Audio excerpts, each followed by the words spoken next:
body is evil. Body tortures the body, because body is an obstacle to attain soul, to God. So body lusts, body desires. So you should, and they put ash over the body, because ash is the ultimate thing that you become. And they have the beads over their bodies. The beads representing the dried up notion of the soul. And the Buddhist mantra, jewel in the lotus. So that is, paradox is the body is beautiful, but only in this perishable lotus body the soul stays. And so this poem has reference to my father and to my mother. And it's called At 40 You Die. There's an Indian poet who was kind of revolutionary. He was so very revolutionary that he said all people above 40 should be shot dead. And he was revolutionary. Then he becomes 40 himself. He says, well, this is not a good idea. And he wants to change. So this poem has started from there. At 40 you die. At 40, 2 moons start throbbing like bright eyes of your own children. At 40, 2 people you dream of most frequently. 2 people who dreamt of you and your eyes all their lives. At 40, in the early dawn of your desperate decades, you start dreaming of your mother first.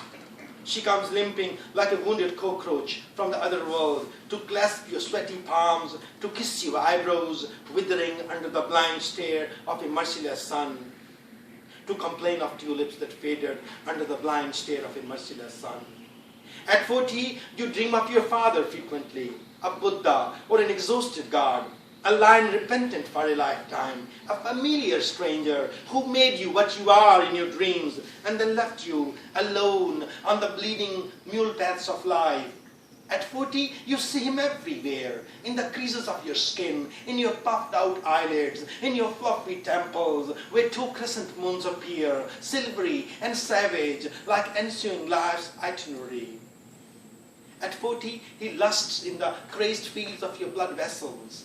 He escorts you to the open spaces of your cherished riverbeds, pavilions of tantric priests, ashrams of ascetics before bonfires of annihilation.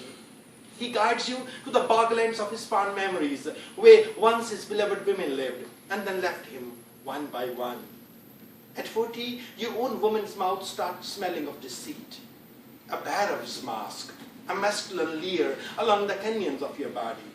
At 40, you start questioning questions and decide to die like one dies in dreams, or poetry, or books, or proverbs that prove false, that people above 40 should be shot dead.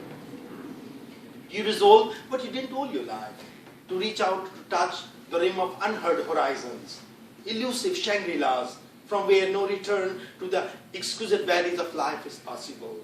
But your children's eyes start throbbing like burning stars along the moons of your secret lusts.